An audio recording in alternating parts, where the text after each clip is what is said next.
How to use negative keyword properly in Google ads campaign. ये question मुझसे बार बार पूछा जाता है कि सर हमने जो है नेगेटिव कीवर्ड का यूज भी किया लेकिन हमें फिर भी जो है तो इररेलेवेंट सर्च टर्म्स आ रही हैं, उसके बाद इररेलेवेंट हमें क्वेरीज आ रही हैं, लीड्स आ रही हैं, कॉल्स आ रही हैं, इसकी क्या वजह। अच्छा, मैं जब भी क्लाइंट्स के एड अकाउंट देखता हूं तो उन्होंने नेगेटिव कीवर्ड्स को तो यूज किया होता है, समटाइम तो उन्होंने यूज ही नहीं किया होता, लेकिन अगर उन्होंने यूज किया हुआ है तो वो प्रॉपर्ली तरीके से यूज ही नहीं किया। For example dentist near me jobs,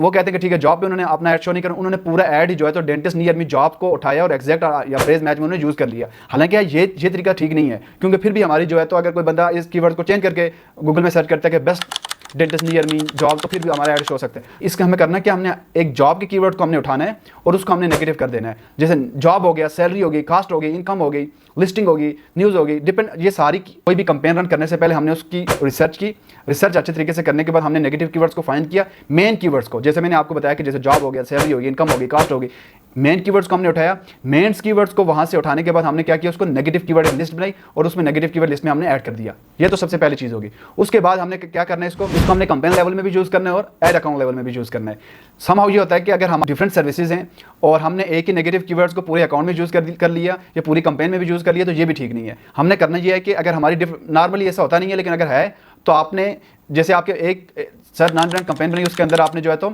आपने 5 to 10 जो है तो मल्टीपल एड ग्रुप्स बना दिए हैं और उसमें डिफरेंट सर्विसेज हैं, तो उसमें अगर आपको कोई नेगेटिव कीवर्ड उससे मैच कर रहा है तो आपने उसको वहाँ से पूरी लिस्ट वहाँ पे यूज़ नहीं करनी है, बल्कि आपने सेपरेट या आप लिस्ट बना दें या वहाँ पे बाई एड ग्रुप में जो है तो सेपरेटली जो है तो कीवर्ड्स ऐड कर लें। एक तो आपने ये चीज़ करनी है और उसके बाद जो है तो आपने सर्च टर्म्स आपकी जो है तो वो आपने डेली बेसिस पे चेक करनी है। आपकी सर्च कीवर्ड्स में गए, सारे कीवर्ड को सिलेक्ट किया आपने डेली बेसिस पे, और आपके जितने भी क्लिक्स आए हों, आपने जितनी भी सर्च क्वेरीज हैं, आप सारों को 1 by 1 चेक करें और देखें कि जो क्वेरीज आपकी इररेलेवेंट हैं, जो आपकी बिजनेस के रेलिवेंट नहीं है, आपने उसको साथ साथ ब्लॉक करते जाना है, नेगेटिव की लिस्ट में साथ साथ अपडेट करते जाएं। होता क्या है कि लोग कंपेन बना लेते हैं, सारा कुछ बनवा के, समटाइम अगर वो खुद बना लेते हैं, अगर उनको खुद बनाना नहीं आता, किसी एक बंदे को हायर करते हैं, वो उनके लिए बना के, तो वो कहते हैं बस ठीक है अभी हमें तो हमारे ऐड तो अब चलना शुरू हो गए, उनको क्लिक्स भी आ रहे हैं, सारी चीज़ भी आ रही हैं, समा उनको लीड्स भी आ रही हैं, लेकिन क्या है कि बहुत से कीवर्ड्स पे उनका जो क्लिक्स आ रहे हैं वो वेस्ट जा रहे हैं। क्यों? इररेलेवेंट क्लिक्स आ रहे हैं। जैसे जॉब्स है, वट एवर कंपटीटर के कुछ कीवर्ड्स आ गए, बहुत ज़्यादा चीज़ें, अगर मैं यहाँ पे आपको बयान करना शुरू हो जाऊँ तो शायद 30 मिनट्स लग जाएं।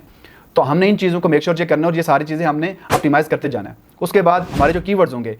हम जब कीवर्ड की सिलेक्शन करें तो हमने प्रॉपर तरीके से सिलेक्शन करनी है और उनका जो कीवर्ड्स हमने यूज़ करने हैं उनको केयरफुली यूज़ करना है और हमने उनको फ्रेज मैच में यूज़ करना है। उसके बाद जो नेगेटिव कीवर्ड्स हैं, जैसे अभी परफॉर्मेंस मैक्स कंपेन है, बहुत से लोगों को नहीं पता कि परफॉर्मेंस मैक्स कंपेन में अब हम नेगेटिव कीवर्ड को यूज़ कर सकते हैं, क्योंकि अगर सर्विसेज का बिजनेस है तो वहाँ पर भी हमें परफॉर्मेंस मैक्स कंपेन रन कर सकते हैं। उसके बाद जो है तो ई कॉमर्स के बिजनेस के लिए तो हम वैसे ही जो है तो परफॉर्मेंस मैक्स बहुत अच्छा परफॉर्म करती है with feed for shopping ad, तो हमने वहाँ पे भी नेगेटिव कीवर्ड को यूज़ कर सकते हैं। तो हमने वहाँ पे भी नेगेटिव कीवर्ड को यूज़ करना है विद द फ्रेज मैच। जब हम ये सारी चीज़ों को प्रॉपर्ली तरीके से ऑप्टिमाइज़ करेंगे तो हमें एक अच्छे रिजल्ट आएंगे।